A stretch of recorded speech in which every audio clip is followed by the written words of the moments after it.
Здравствуйте. Да, все, я увидел. Вам понравилась первая часть новостей, поэтому по многочисленным просьбам было сделано это. Действительно, первая часть новостей Банихопа. Надеюсь, что все это не закончится так быстро, и чтобы такого не произошло, попрошу проявить вашу активность. Честно, я не могу следить за всем, что происходит в Бахоп комьюнити, как минимум потому, что я не играю в КСС, а как раз там происходит наибольшее количество новостей. Да и на Discord ТЖ я особо часто не заглядываю, поэтому прошу писать мне в Discord, либо в Бихоп по поводу новостей, каких-то идей, мыслей, что можно улучшить, что добавить. Таких людей я буду отмечать в ролике, ну и просто можете делиться своей реакцией на новости. Мне будет очень приятно. По банам я пройдусь быстро, так как у меня не обо всех есть полная информация, как, когда, за что забанился. Первый будет Trifid Toll. Скорее всего, его забанили за RVCL. Что такое RVCL? Можно сказать, что эта программа дает возможность более подробно настраивать сенсор мышки, но для кого-то в этом функционале видится преимущество над другими игроками, поэтому Бахоп комьюнити не принял этот софт, как те же нулы. На видео можно видеть, как у Трифита отсутствует контроль над скоростью стрейфов. Также довольно подозрительно выглядит нестабильность престрейфа, да и средняя скорость стрейфов за прыжок у него постоянно переваливала за 100. Нормал Амрон выбил дев CSGO, за что был забанен в КСС. Возможно, он тестил античит на турецком сервере друга. Помимо этого, только на этом сервере его скилл сильно выделялся. Позже его разбанили, но через несколько дней снова забанили. Дудси, владелец одноименного сервера, также получил бан. Точной информации, почему он забанился, я получить не смог. Возможно, из-за того, что его друг Кофе, который также забанен, играл на его аккаунте с счетами на лане, а потом зашел на ЛВ и выбил дев 14. Последний человек из списка, Sleepy Killer 2.0, банился несколько раз, заходил с твинков, проходил проверку и в итоге доказал свою чистоту, хоть и не всем, Айкири. Как это было? В начале 22 года он просто заходил прыгать тир-1 мапы. Примерно в начале лет решил попробовать опти. Произошел автобан, но Гамма дал ему второй шанс. Уже после Айкири играл в ММ щитом и случайно зашел с ним на АБП, что повлекло автобан. Далее он бегал по твинкам из-за вакбана в ММ и писал Гамме о разбане. Условием разбана было создание основного аккаунта. Айкири создал основной аккаунт в декабре и 2 января написал Гамме. Гамма попросил активировать аккаунт. Айкири разбанили и после, примерно 20 января, забанился антищитом за девы 0.5, 0.46. После чего Гамма устроил ему проверку в дискорде Бихопа с другими бихоперами. По итогу, проверку он прошел и разбанился. Когда я рассказывал про читеров, мелькало, забанился за девы или выбил девы. Так что же такое эти девы? Я пошел к Гамме, чтобы узнать об этом. Для начала можно сказать, что def — это сокращение слова deviation, что переводится как отклонение. В данном контексте это стандартное отклонение, и под deviation имеется в виду число. Но раз есть число, то есть и то, что образует это число. Да, отклонение высчитывается на основе данных, полученных с 50 стрейфов. Данными являются числа, обозначающие разницу в тиках между нажатием кнопки в сторону, например, влево, и началом движения мышки в ту же сторону. Именно из этих данных высчитывается данное стандартное отклонение, что и называется девами, и происходит автобан, если девы меньше 0.4. Почему именно такое число? Да просто так захотелось автору детекта. На это нет точного ответа. Уже после этих слов можно усомниться в данном методе детекта. Ведь действительно, бихопер может просто словить случайность того, что def будет меньше 0.4. Следовательно, этот детект строится на вероятности и основывается на том, что человек будет не в состоянии держать низкое отклонение в своих стрейфах на слишком большой период. Скорее, этот детект помогает уж в слишком очевидных вещах, типа нахождения стрейф АХК, термбиндов и другого в сумме со спамом стрейфов. Также с счетами, контролирующими стрейфы, например, опти. Еще можно заметить, что этот детект часто юзают против опти в КСС. На самом деле просто потому, что в КСС, в отличие от CSGO, нет других детектов из-за того, что игра не поддерживается в этом плане так же, как CSGO. К сожалению, поэтому люди цепляются только за этот показатель, как за основное доказательство легитимности, что очень обидно и не всегда является правдой, о чем я уже говорил раньше. Скорее, детект является более информирующим, нежели утверждающим, что кто-то читер или легит. И все зависит от частоты логов и их контекста. Если вы ничего не поняли из вышесказанного, то просто приведу пример. Человек зашел на бафур, начал стрейфить, и после каждого нажатия на влево или вправо, спустя, например, 4 тика, двигает мышку в ту же сторону, и так все 50 стрейфов. Тогда отклонение будет равно нулю. Вот как-то так. Если кому-то будет интересно самому узнать об этом, я оставил ссылку на текст Гаммы в описании. Там говорится об этом и не только, более подробно. И спасибо Гамме за то, что потратил время на объяснение такой незаурядной штуковины настолько подробно. В связи с недавней новостью о том, что Хейзу разрешили разрабатывать этот режим на Кибершоке, я решил узнать поподробнее об этом у самого Хейза. Что вообще такое коробки? Если говорить вкратце, то коробки по научному PropTricks — это отдельный игровой режим, в котором главная цель — доставить коробку или любой другой проб до финиша любым способом за максимально короткое время. Также у мапперов есть куча возможностей разнообразить геймплей. Можно создать entity, которая не разрешает проходить игроку сквозь нее, но разрешает пробу, из-за чего игрок, например, должен пройти небольшой паркур или сделать лонгджамп, чтобы добраться до пропа и продолжить путь до финиша, не говоря уже о большом количестве механик и просто случайности, потому что проб не всегда двигается предсказуемо. Как появились коробки?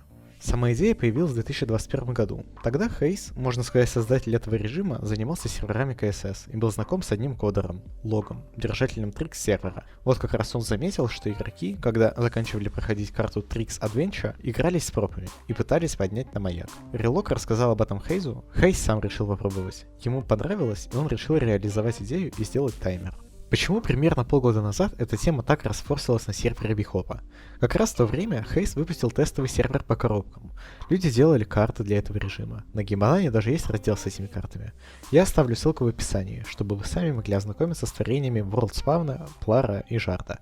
Как ты к этому относишься сам, к этому режиму? Ты думаешь, что он выстрелит, может быть? Или считаешь это крутой задумкой? Или просто это хрень какая-то, как, не знаю, тупые игры для детей? Нет, смотри. Во-первых, я считаю, что этот режим все-таки рассчитан на игроков, приближенных к мувменту, и он не будет так сильно стрелять, как там всякие режимы с CSGO и так далее. Ну, где надо постреляться и все такое. То есть, ну, онлайна, я думаю, там будет меньше, чем на серфе и вот подобных режимах даже. И что еще могу сказать? Когда я это делал, в принципе, я что-то не думал, что он будет каким-то популярным и так далее. Я понимал, что он загнется, но когда я сделал тестовый сервер и увидел, что некоторые игроки зависали просто неделями на картах и пытались перебить разные рекорды, я понял, что это довольно интересный режим, и он может завлечь какое-то комьюнити. Еще раз поблагодарю Хейза за участие в ролике, а также за историю создания коробок. Очень надеюсь, что этот режим станет популярным и не загнется. Как, блин, половина того, что есть на Кибершоке.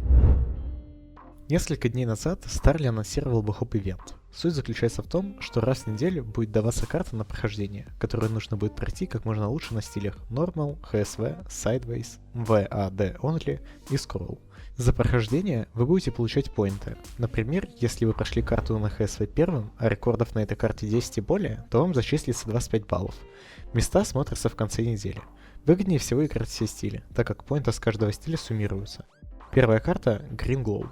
Длительность турнира несколько месяцев уж точно, можно сказать, пока всем не надоест. Приз — звание главной крутышки. Если что, начать ранить карту можно на любой неделе, не обязательно начинать с первой, главное сабмитить о прохождении. Тут мне лошадка скинул слив Бинго 2, и я подумал, почему бы не рассказать о концепции Бихоп Бинго в новостях. Значится, был такой Бихоп ивент летом 22 года, как Бихоп Бинго. Заключался он в том, чтобы закрыть все цели, написанные в Бинго карточке, а именно засегментить карту быстрее, чем VR на Сурджампе, сделать 270 лонгджамп, пройти Бихоп Curse на Low Gravity, сделать 999 прыжков на Бихоп Avenue, пройти Tricks Adventure, пройти Бихоп Cats, пройти Бихоп Футиль без преспида, пройти Бихоп Аркана меньше, чем за 7,5 минут, стримить 10 часов Бихоп Бинго, пройти Бихоп Murder, пройти Бихоп Fun, пройти начальный пазл на КЗ Бихоп Янкома, пингануть Эрика в основном чате ЭЖ, пройти Бихоп Gauntlet, это был тоже Бихоп ивент, пройти Бихоп Avantasia, пройти Surf It Omnific, пройти Бихоп Янкома на скролле, пройти Бихоп Badges на апстайле, пройти Бихоп Monster Jam меньше, чем за 2,5 минуты, сделать Бихоп рисунок, пройти Тир 8 карту, пройти Бихоп Лего 2 меньше, чем за 3 минуты 25 секунд, апнуть 620 SSG без контрола, пройти Бихоп Rage Quit и выложить Бихоп Run на свой YouTube канал. Из тех, кого я знаю прошли Бинго, Лошадка, Самурай, Spinach Bagel, Дим, Снипску, Джукет и Эскапизм. Простите, если кого не назвал. В общем, ждем Бинго 2. И через 2 часа ожил. WorldSpawn выпустил бенгер. Нет, 2 бенгера. Нет, 3 бенгера. Короче, сами зайдите на его канал, посмотрите все видео. А под последним есть ссылка на Google форму. Если знаете карту или карты с музыкой, пишите. Ждем вторую часть. Нам не хватает такого бухопа. Спасибо, WorldSpawn. Я возьму период с предыдущих бэхоп новостей, поэтому карт будет много.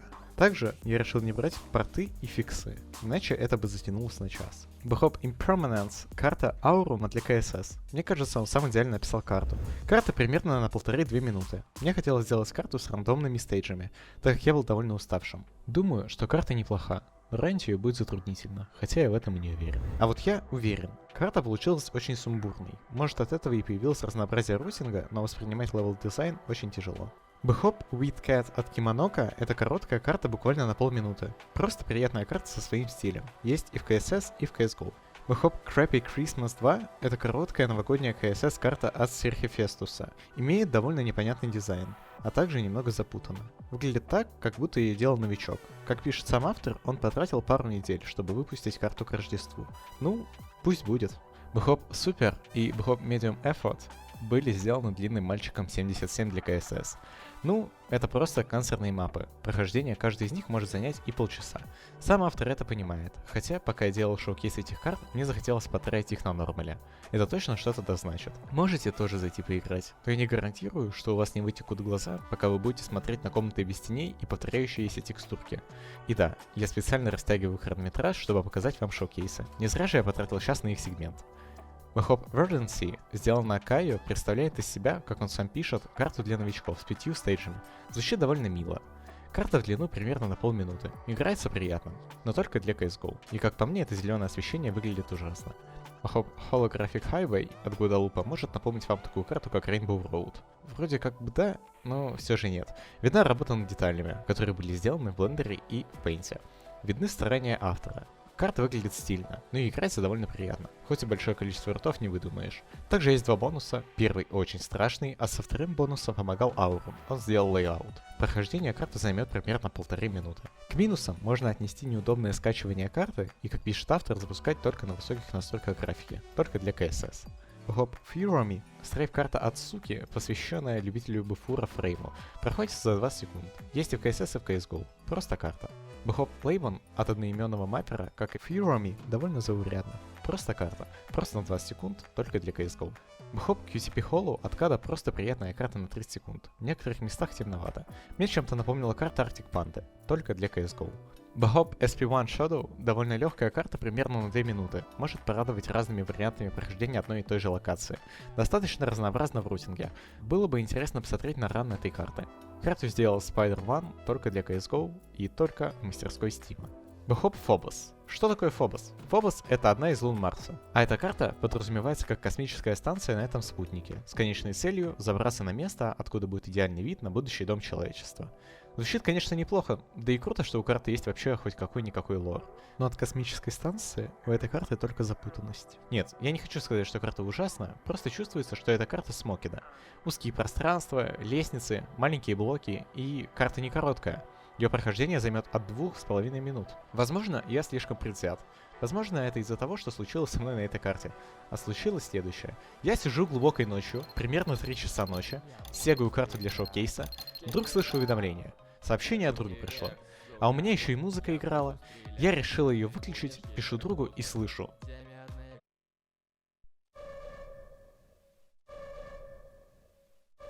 вы бы знали, как я охуел от жизни. Я еще несколько секунд не мог понять, откуда идет звук. Я уже и наушники снял. Думал, все, пизда. В итоге это оказался мегафон на карте. Выводы. Не играйте мапы Смоки до глубокой ночью, они вас съедят. Что в CSS, что в CSGO.